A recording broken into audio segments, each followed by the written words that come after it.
Breaking news po ito mga kababayan. Nako po, talagang itong si Tatay Digong good news po ito. Kasi siyempre nakita natin ang tapang at sobrang makabayan ni Tatay Digong. Bali-balita kasi na si Tatay Digong ay posible na makalaya ito dahil nga po tila kulang-kulang ang mga inilatag na ebidensya ng mga kalaban. Lalong-lalo na po itong mga abogado ng EJK Defender na nag-aakusa ng kaso kay Tatay Digong nung siya ay Pangulo. So ngayon mga kababayan, yung mga dekalibre na kanyang abogado na sila Panelo, sila Bello, at apat pa niyang magigiting na magagaling na abogado ay talagang nasa ICC na. So ngayon mga kababayan, nakikita nila na parang may sablay ang mga ebidensya laban kay PRRD. Panoorin po natin mga kababayan kasi talagang itong pre-trial court ni Tatay Digong ay viral sa buong mundo. Pati si Donald Trump nanonood. Naniniwala din na si Tatay Digong ay makakalaya.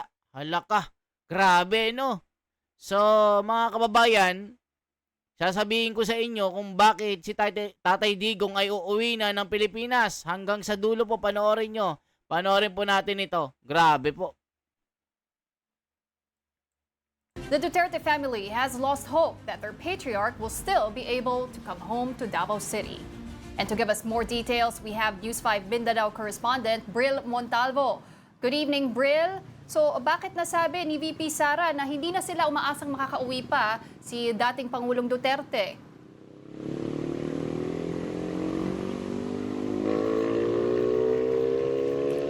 Pauline, kung maalala natin nung mga nakaraang interview natin kay Vice President Sara Duterte, kaya niya nasabi na hindi na umano sila umaasa na makakauwi pa dito nga sa Pilipinas, particular sa Davao City, ang kanilang amang si dating Pangulong Rodrigo Duterte kasi nga sunod-sunod itong mga pag-decline ng ICC sa mga request nga ng kampo ni dating Pangulong Rodrigo Duterte. At nung pumunta nga sa Dahig, ito nga si Vice President Sara Duterte ay nasabi niya na wag na umanong maniwala dito nga sa International Criminal Court. At kahapon, sa unang araw ng confirmation of charges ng kanyang amang si dating Pangulong Rodrigo Duterte, ay hindi nanood ito nga si Vice President Sara Duterte ng hearing kasi nga abala siya sa kanyang mga private meetings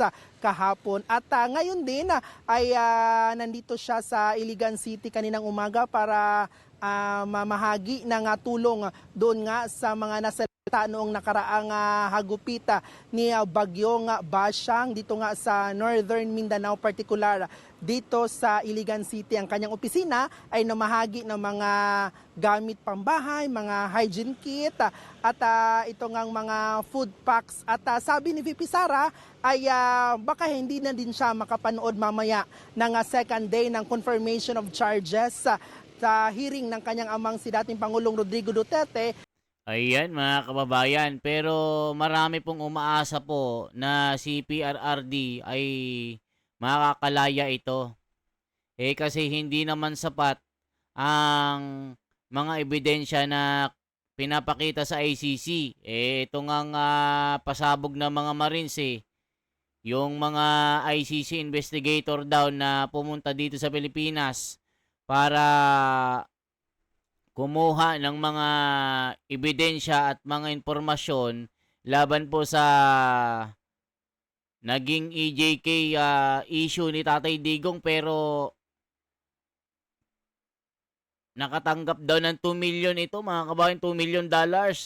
Yan po ang mga ipapasa ni Attorney Baligod sa iba't ibang panig ng mundo para ipakita ang pagka-corrupt ng ICC na ito. Grabe. Pero mga kababayan, syempre tayo umaasa rin tayo na si Tatay Digong ay makauwi. Huwag po tayong mawalan ng pag-asa. Eh, sabi nga ni Panelo, makakauwi yan. Makakauwi yan. Basta magampanan ng maayos ang aming trabaho dito. Ipapamulat sa ICC na nagkamali sila. O, tuloy pa natin. Kasi nga pumunta siya kanina after her event dito nga sa Iligan City, ay pumunta na naman siya doon sa Surigao del Sur para mamahagi na naman ng tulong dito nga sa mga nasalanta ng bagyong Basyang dito sa Mindanao. Pauline.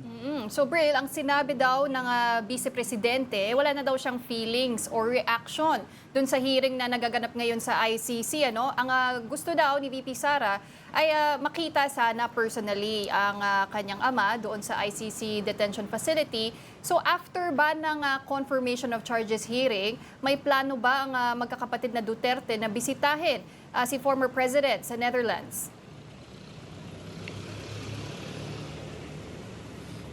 Tama ka nga dyan, Pulino. Natanong nga natin yan kanina kay Vice President Sara Duterte kung sino nga ang nandoon ngayon sa The Hague, Netherlands para magbantay or magbisita nga dito kay dating Pangulong Rodrigo Duterte. At sa ngayon nga ay bawal pa ang face-to-face na pagbisita kay O ayan mga kababayan, yung ICC kasi isipin nyo, ano-ano kayo ng crimes against humanity.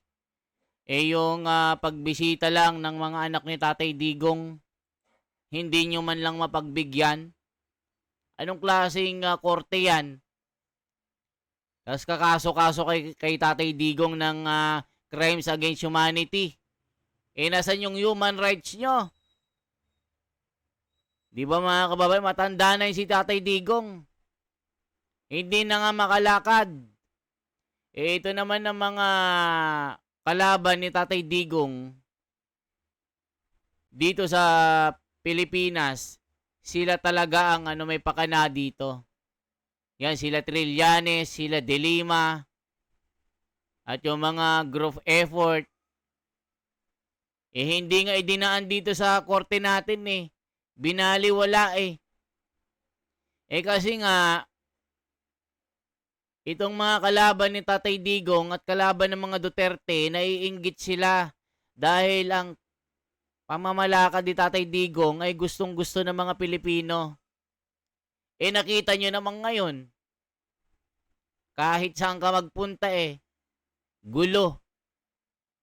Sa gabi, try nyo. Punta kayo sa mga eskinita, ewan ko lang.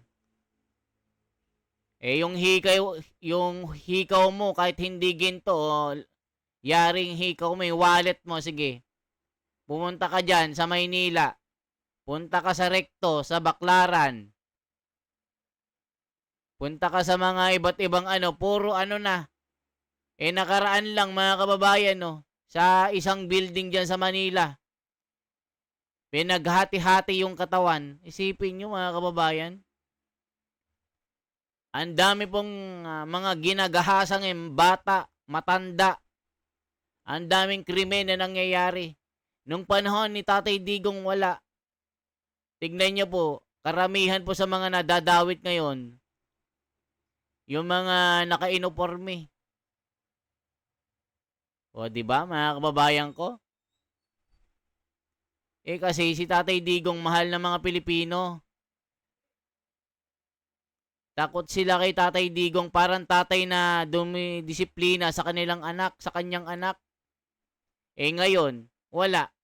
Puro corruption, puro corruption. Eh kita nyo 1 trilyon ang ibinulsa. Eh gaya ng pasabog ng mga Marines ngayon. Ilang senador? 6. Ayan, isa dyan si Tito Soto, si Erwin Tulfo, Loren Legarda,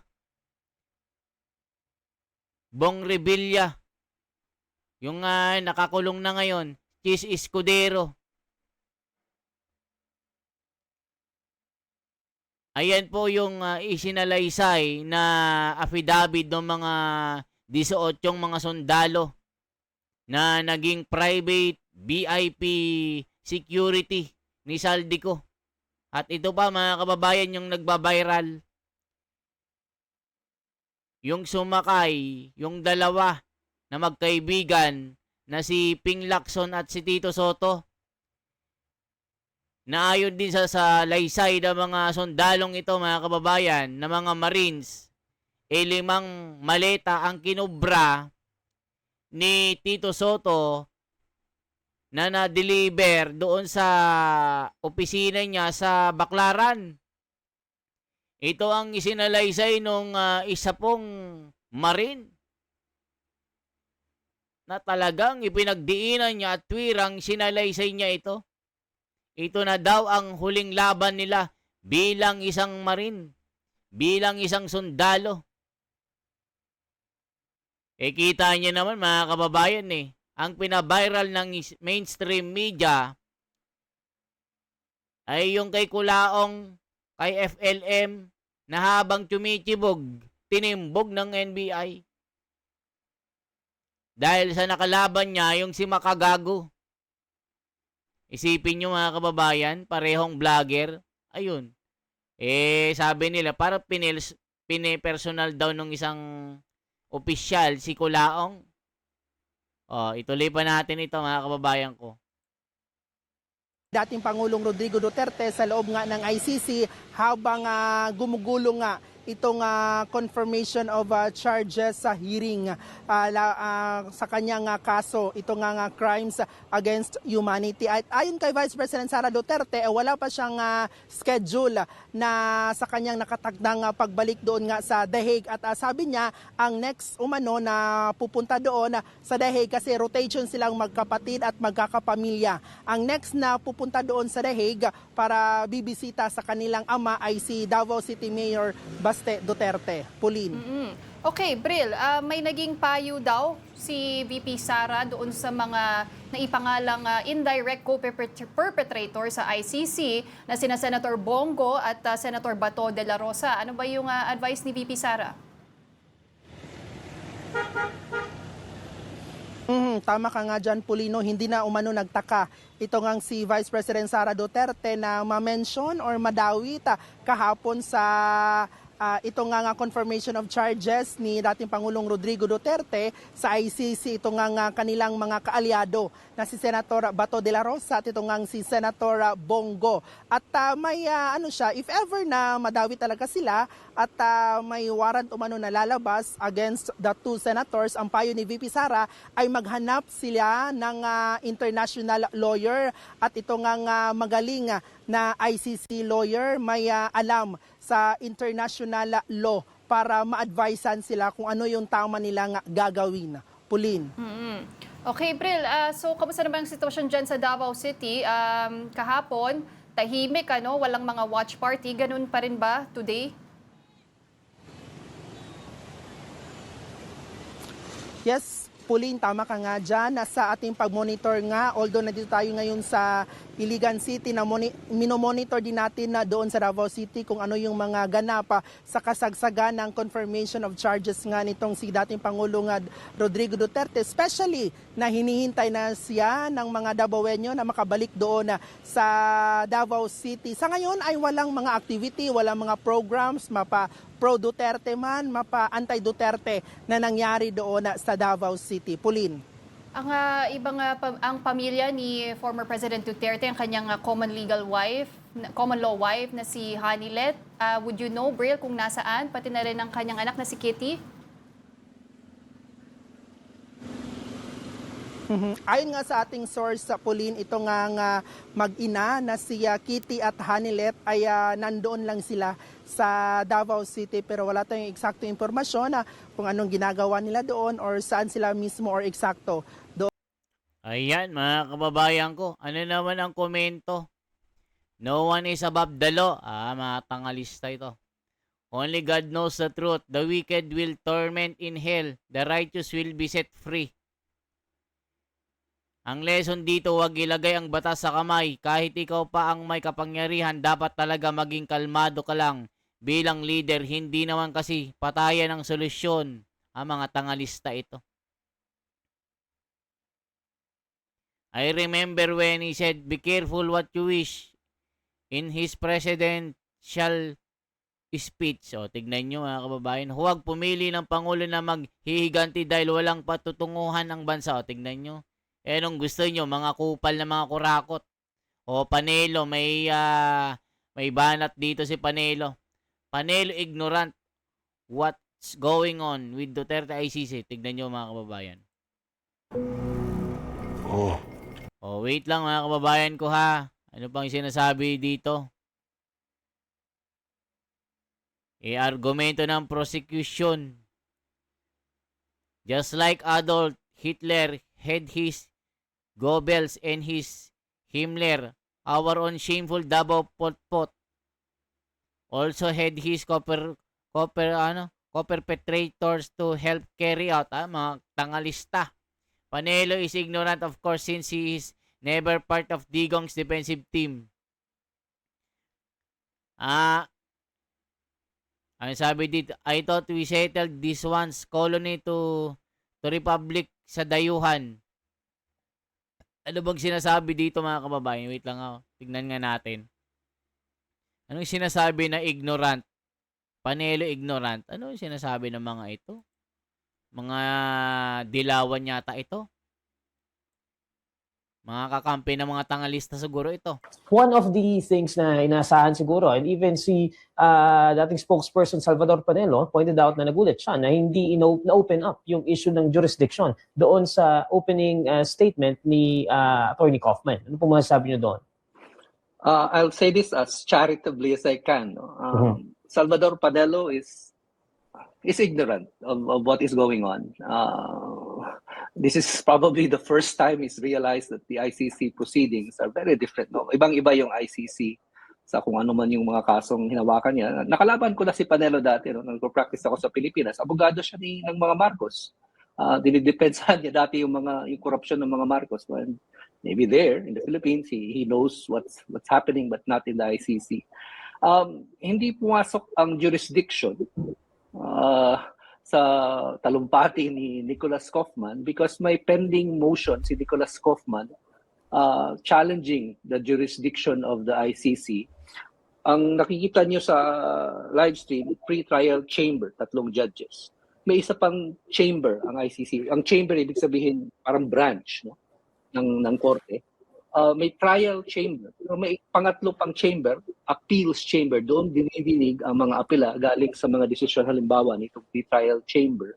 Pending ngayon doon sa appeals chamber ang challenge, no? ang apela ni Nicholas Kaufman laban sa desisyon nitong pre-trial chamber na to, itong 3 judges, na nagsabi na may jurisdiction ang ICC. So, napagpasyahan na yung issue ng jurisdiction. Hindi yan pag-uusapan dito ngayon dahil nakabinbin yung appeal ni Nicholas Kaufman sa appeals chamber. Sa iba.